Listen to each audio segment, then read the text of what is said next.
pero le damos la bienvenida esta tarde aquí a los periodistas, pues al fiscal Ulises Lara, ya en su responsabilidad, en una responsabilidad que tiene en la Fiscalía General de la República, como el titular de la Fiscalía Especial para Asuntos Relevantes. Correcto. Y pues le damos la bienvenida el día de hoy. ¿Cómo está, Ulises? Gusto saludarlo. Creo que no platicábamos desde que estaba en la vocería. En la vocería, pero en la Fiscalía de la Ciudad y luego de México, como encargado de despacho de la Fiscalía General de la República. Muy buenas tardes, fiscal. Bienvenido. Muchas gracias. Muy buenas tardes, Álvaro. Espero que me escuchen. Buenas tardes. Muy bien. Perfectamente. Fíjese que qué bueno que tengamos esta oportunidad para conversar, porque no solamente nosotros, yo expresé y el mismo Álvaro expresó algunas dudas con respecto a los primeros datos que ofreció la Fiscalía General de la República con respecto a la investigación del accidente del transísmico. Pues hay mucha atención, obviamente, atención de la mejor, de la más saludable, que es que eso se resuelva de la mejor manera, porque hay gente que falleció, hay gente que resultó herida, y hay atención de la peor, que es la que tuerce datos y demás. Entonces la información siempre ayuda a destorcer entuertos y yo creo que es muy bueno que podamos conversar. Varias dudas nos salieron en ese momento, yo expresé varias y qué bueno que le pueda yo preguntar directamente, Ulises. Por ejemplo, nos llamó mucho la atención que el maquinista pudiera, digamos, acelerar, en teoría a voluntad, una máquina que trae pasajeros, que trae carga, sin que tuviera algo que le llaman gobernador, para medirla, que alguien no acelere de más, digamos, diciéndolo en los términos más coloquiales para que todos lo entiendan igual. Y me gustaría mucho saber si había, por ejemplo, grabaciones de la cabina que pudieran estar monitoreando, pues, la actitud del maquinista, de los que están ahí en la cabina. Eso creo que ayuda mucho si hay una respuesta a entender el accidente. Sí, muchas gracias. Desde luego las cabinas, como bien lo acabas de describir, Alejandro, cuentan con diversos instrumentos. Por ejemplo, si hay velocímetros, si alguien había preguntado al respecto, sí, claro. Cuentan con un sistema de frenado de emergencia, cuentan con una palanca de aceleración, a diferencia de lo que ocurre con los vehículos convencionales, no son cambios de velocidades como estamos acostumbrados a verlos, donde hay que utilizar un clutch o hay que hacer nada más ponerlo en drive, sino es una palanca donde va acelerando de acuerdo a niveles y luego se disminuye.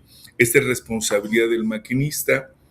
Y si hay una serie de medidas que están señaladas para que se conduzca la máquina junto con todos sus carros a una velocidad determinada. Esto es un instrumento que se le conoce como horario, en donde vienen las pendientes, las curvas, están señalados las velocidades que deben de alcanzar y en cada uno de los puntos los kilómetros que van avanzando. Esto lo lleva una persona que es la que va acompañando al maquinista o al operador directo, que se llama conductor.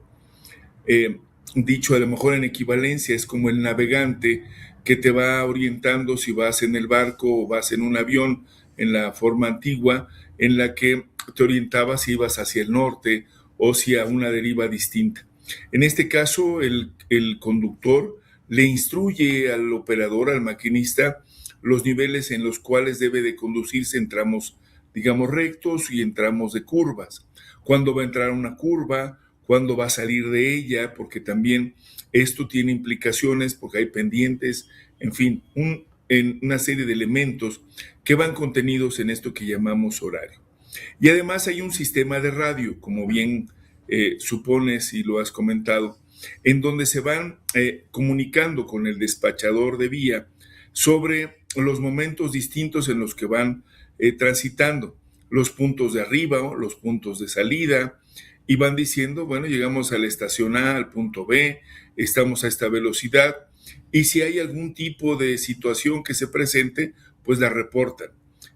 Hay una rueda que está en esta condición, estamos escuchando alguna falla. En suma, hay una comunicación regular, y quiero decirles que toda esta comunicación se graba. Así que tenemos entre los elementos de prueba las grabaciones de comunicación entre las personas que estaban en cabina, el conductor y el maquinista con los despachadores. Además, iba un despachador dentro de la propia máquina, dentro de la propia cabina, el jefe de despacho. Y en ese esquema se iban dando, digamos, cuenta de cómo iban transcurriendo los hechos a lo largo de toda la vía. Sobre la posibilidad de que exista un gobernador que tú comentabas. Bueno, esto es lo que hace las veces de gobernador. A diferencia de los vehículos como los camiones de transporte de pasajeros, que tienen un indicador y hacen mediante un dispositivo una disminución cuando rebasa un límite de velocidad. Si ustedes se fijan, en este caso, por ejemplo, para los camiones de línea, como les conocemos, tienen un límite de 90 kilómetros. Y sobre ese, cuando lo rebasa, lo acota. Ese es lo que le llaman gobernador. Lo frena, le hace que señale, hay un dispositivo que le está diciendo que está rebasando la velocidad. Aquí tenemos momentos distintos. Por eso existe un horario y por eso hay una comunicación, por eso hay un conductor y por eso hay un operador o maquinista. Entonces, en los tramos rectos, por ejemplo, la indicación para ese tramo que estamos refiriendo, que es en la zona ísmica que comunica Salina Cruz hacia Coatzacoalcos, hay un despacho que dice claramente que debe de ser a 70 kilómetros por hora. Y cuando ingresan a curva para los pasajeros, debe de ser el ingresar a 50 kilómetros por hora. Nosotros pudimos tener acceso a la máquina registradora de eventos, conocida como caja negra, que es un sistema electrónico que va registrando velocidades. No dice aquí debe de ir a 50 o 70, sino dice la máquina iba transcurriendo en este momento a 70, 100. Y lo que confirmamos con ese sistema es que en los tramos en donde debería de ir a 70, el maquinista iba a 111 kilómetros por hora. En otros tramos, particularmente en la curva, en donde ingresa, la velocidad era de 65 kilómetros por hora. Para algunos puede parecer poco o mucho, pero lo real es que cuando tú ingresas con una máquina que tiene 400 toneladas aproximadamente de peso, una distancia más o menos de 150 metros de los carros, de lo largo que representa, en una curva cerrada a un determinado ángulo, pues por supuesto que tiene un riesgo el que vaya a esa velocidad, porque hay una fuerza, en este caso la fuerza centrífuga, que lo va a impulsar a salir de la propia línea sobre la cual se está conduciendo. Y esto es lo que hemos confirmado científicamente, que iba a un exceso de velocidad y que no respetó la norma que estaba en el horario y que sí tenía las facultades, tanto el maquinista como el conductor, como la persona que estaba como en la cabina, que es el jefe de despacho, para poder evitar que este tipo de acciones se llevaran a cabo o para ejercer frenado. Otra de las cosas que nos muestra la máquina, Álvaro, Alejandro, es que sí había venido frenando y acelerando en los diferentes puntos. Cuando llegaba a una de las estaciones, disminuía y volvía a subir la velocidad paulatinamente y aceleraba.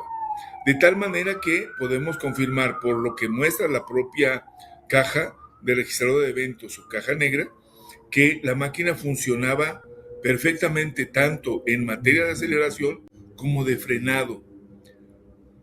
Esto nos lleva a la conclusión, además de las comunicaciones y del tiempo que hicieron en los recorridos, que no hay ninguna duda de que iba en exceso de velocidad respecto a lo que marcan las normas, lo que estaba establecido en el uso horario y lo que era la responsabilidad de los actores. Quiero agregar finalmente, Álvaro, Alejandro, que ha sido motivo también, si esto podía ser un factor adicional a la velocidad, otros elementos los que podían haber contribuido en este hecho. Y quiero decirles que eso, lo que hemos investigado tal cual y como van hasta ahora los datos, no hay ningún factor contribuyente. No obstante, estamos también igualmente en el sentido de poder descartar, pero las evidencias hasta ahora señalan que no hubo, por ejemplo, ninguna vía rota, no hubo ningún durmiente que hubiera generado este peligro o este riesgo. Tampoco lo hizo, por ejemplo, que hubiera un desprendimiento de rocas o algún otro fenómeno externo. Tampoco ninguna situación que pudiera señalarnos una mala operación, un desvío de alguno de los otros carros y no solamente de la máquina.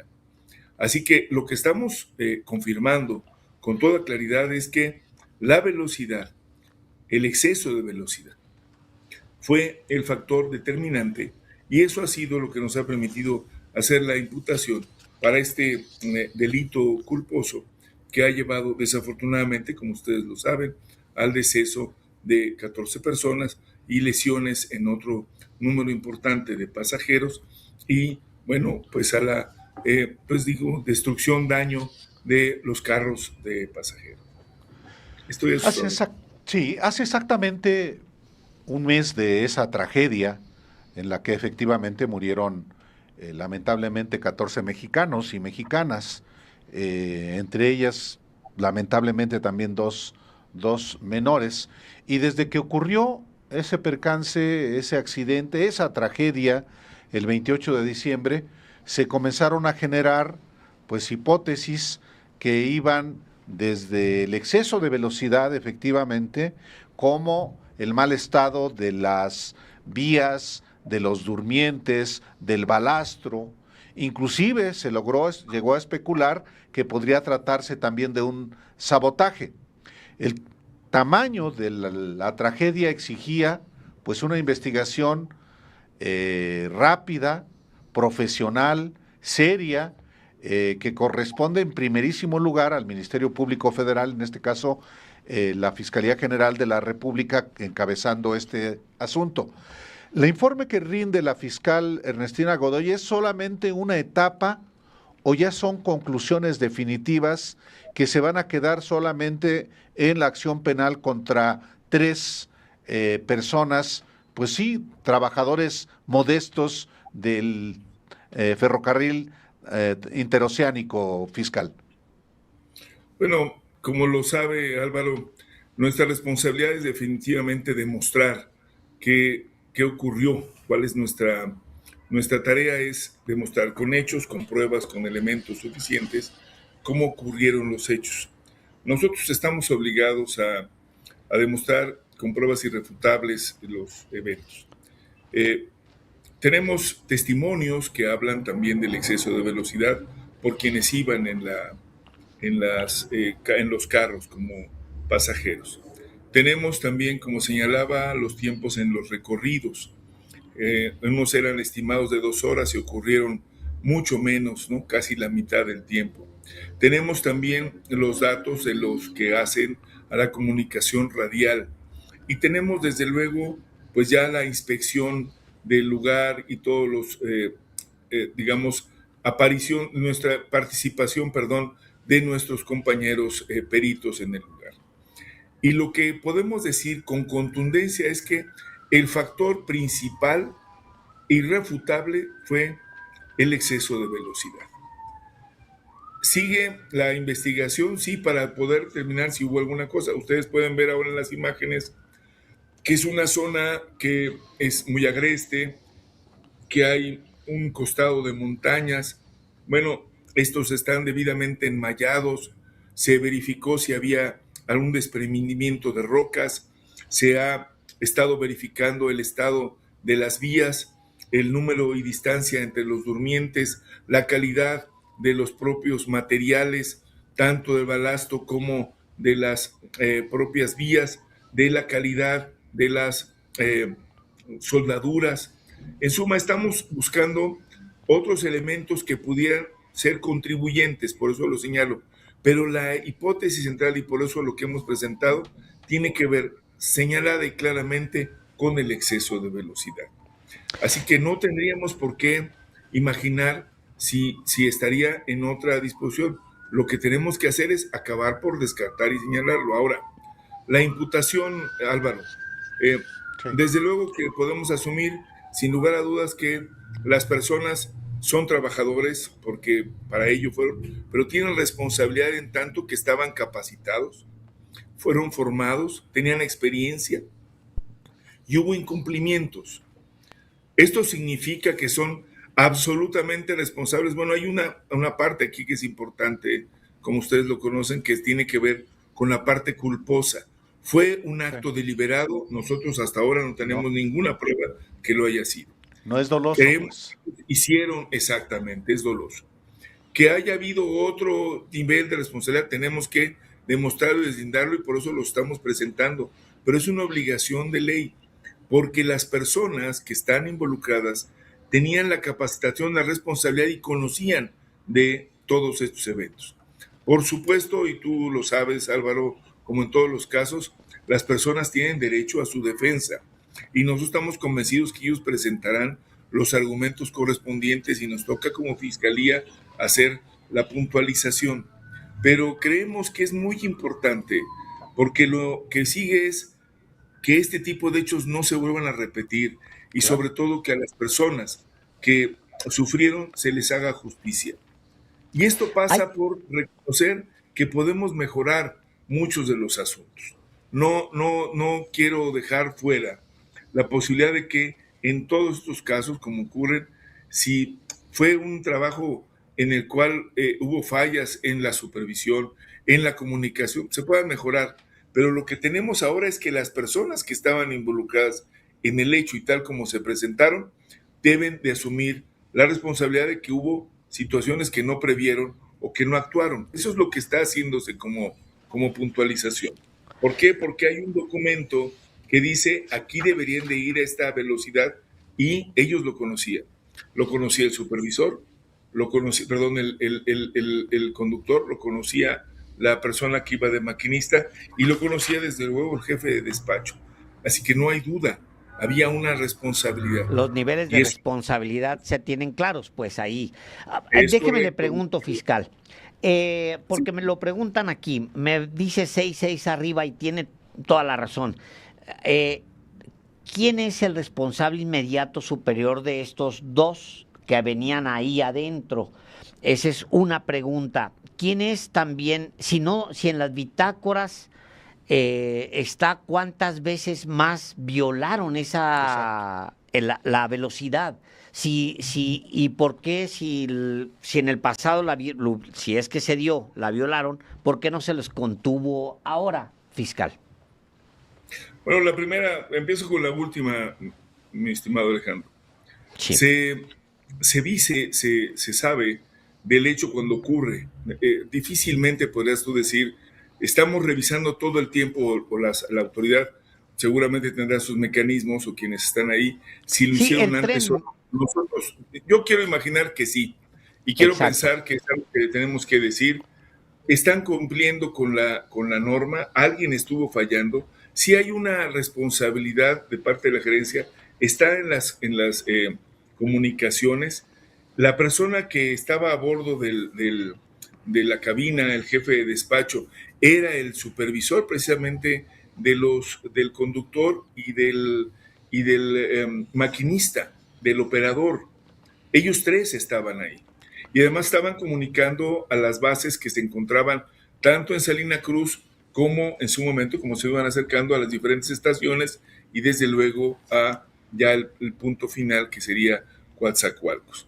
Entonces, sí, esta parte se revisará, pero no excluye, aunque la sepamos, lo podremos mejorar, que el hecho que ocurrió pasó porque no cuidaron, no tuvieron el debido cuidado para respetar tanto los límites de velocidad a lo largo del tramo en línea recta como en el ingreso a la curva, Alejandro.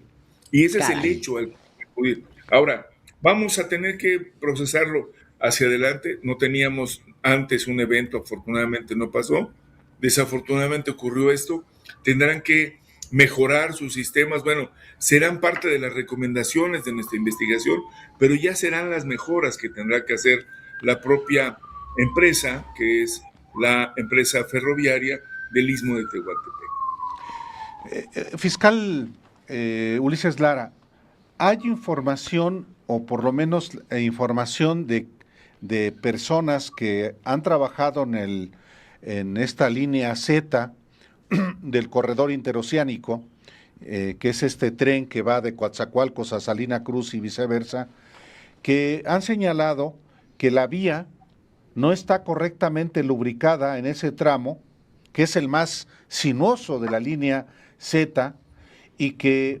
esa falta de lubricación, que es esencial, no pudo haber sido también un factor para esta tragedia. ¿Se ha investigado esta parte? Mire, qué interesante. Hay muchas cosas que uno, por supuesto, va conociendo a la medida que se introduce en toda lo que llamaríamos la industria ferroviaria. Y es verdad, las máquinas, se le llaman buggies a los que se encuentran soportando los carros y a la propia máquina. Y existe un sistema de lubricación dentro de cada uno de estos carros para que permita precisamente que el choque entre la rueda, que es una rueda metálica que golpea, ¿no?, que va tocando el riel, tenga esta, digamos, lubricación. Es un sistema permanente, viene de la máquina hacia la propia riel, no hay alguien que lo haga, sino la propia máquina cuando va pasando. Quiero decirle que todo funcionaba, mi estimado Álvaro. Es decir, no son estos buggies ahí, tienen ese que estamos en rieles. la fotografía, tienen un sistema que va lubricando dentro de la propia vía, van depositando cantidades de lubricante para que funcionen. Esto es algo que va operando constantemente. Le quiero decir que no fue un factor determinante, que sí estaba operando, que hasta donde tenemos toda la información, todo estaba funcionando adecuadamente. Por eso nos metimos, y eso será parte del informe que les vamos a dar más adelante, pero estamos revisando igualmente las vías, los durmientes. Se ha hablado también igualmente de que había una cantidad de durmientes de madera que deberían de cumplir respecto a los durmientes de asbesto, de cemento. Y le quiero decir que cumple con la norma, no hay ninguna variación, hay incluso un número importante de estos durmientes de madera dentro de la curva. Las normas establecen que pueden utilizarse ambos, no hay ninguna modificación a los mismos. Hubo un daño, sí, cuando ocurrieron los hechos, pero no hay ningún daño previo o algún elemento que nos pueda indicar que eso fue un factor. Así que también igualmente estamos trabajando en ello, pero vuelvo a decirlo, no es contribuyente, no son elementos, Álvaro, que hayan implicado de manera determinante o de manera fundamental en el tema del exceso de velocidad, pero además estaban funcionando, Álvaro. No hay ninguna duda, no hubo un problema de falla mecánica. Seguramente ustedes conocen el informe que presentaron de la Universidad Iberoamericana. Lo acaban de presentar, fue muy citado en estos días del accidente de Nisanda. Lo presenta un doctor Manuel del Moral Dávila y un doctor Agustín Ortega García. Tiene mucha información. Yo resumiría, ellos hablan de fallas técnicas, deficiencia de planación y deficiencias estructurales incompletas, dicen ellos. Y es, digamos, el que más ha utilizado, digamos, la prensa, que pues tiene una abierta posición de oposición contra el gobierno de México. En ese sentido, ustedes revisaron este informe y si tienen comentarios sobre el informe, o qué pueden decir, por ejemplo, sobre todo sobre las fallas estructurales, porque eso sugiere que hay que rehacer trazos, por ejemplo, que eso es lo que plantearía del corredor interoceánico, lo cual pues es rehacer vías completas y tramos completos. Lo que puedo decirle, Alejandro, es que el factor de la velocidad no ha sido cuestionado. Yo hasta ahora no lo he escuchado, quizá diga, es un elemento complementario, no vamos a debatir con los doctores, tal vez lo tengan que hacer otros académicos. A mí me interesaría conocer, le quiero decir que nosotros nos acercamos al Instituto Politécnico Nacional, a la carrera de Industria de Ingeniería Ferroviaria. Estuvimos trabajando también igualmente con la opinión y con la visión que tengan los de colegios de ingenieros, con las personas que han hecho estudios importantes de topografía, y estamos también en espera igual de los comentarios. Tal vez ya en su momento debatirán entre expertos lo que consideren pertinente, pero la esencia, yo le podría decir, Alejandro, no está siendo debatida. Puede ser que se tengan que hacer ajustes, como siempre, yo creo que eso sería siempre bienvenido, pero el factor que provocó el accidente, ¿fue el trazo o fue la velocidad? Y le puedo decir que hasta ahora no hay algo que debata que fue distinto a la velocidad. Nosotros estamos obligados a presentar, como le decía, con refuerzo y con hechos científicos, si podemos demostrarlo, y es lo que estamos ahora mismo demostrando. No nos cerramos a las posibilidades de poder mejorar, y creo que será seguramente bienvenido. Le corresponderá, ustedes han escuchado a la propia presidenta de la República en el sentido de que tendrá que haber un dictamen internacional para el tema del uso de la vía. Nosotros no podemos dar ninguna opinión al respecto, no es nuestro expertise. Nosotros investigamos hechos con apariencia de delito. Nuestra responsabilidad es poder identificar la situación que pueda ser una conducta que pueda ser punible. Estamos hablando además de un hecho en el cual tenemos nosotros la obligación de darle claridad a la ciudadanía de la justicia, de los hechos y de poder ubicar la responsabilidad. No hacemos ninguna especulación de orden distinto, o sea, no político, no me platicaron, me dijeron, sino lo que podemos demostrar. Yo le puedo decir que de verdad yo no he encontrado un debate o un argumento distinto a que el factor de exceso de velocidad fue el principal elemento que motivó, que generó este desafortunado hecho donde se descargaron los carros y provocaron daños y desafortunados decesos. Ahora, hablaremos hacia adelante de mejoras. Siempre uno de los principios que tenemos como parte del sentido de la justicia es la reparación del daño y la no repetición. Esperamos, como lo vivimos en su momento en la Ciudad de México, no solamente que las personas, después de que hicimos lo de la línea 12, ustedes recordarán, nos tocó estar muy de cerca en el tema, que solamente no fuera, por supuesto, darle a las personas que sufrieron en carne viva, víctimas directas e indirectas, su apoyo, su responsabilidad y en algún sentido resarcir el daño acabado, sino como ciudad que tuvieran la posibilidad de que estuviera funcionando la línea 12. Hoy tenemos una línea 12 en operación y yo desearía en breve que tengamos un transísmico, un interoceánico operando con seguridad para el bien de todas las mexicanas y mexicanos que quieran transitar por él. Vamos a seguir seguramente platicando, fiscal, de lo que tenga todavía que informarse, ya las conclusiones, y pues como siempre, gracias por la oportunidad de informarle al auditorio de los periodistas, y como siempre, esta es su casa.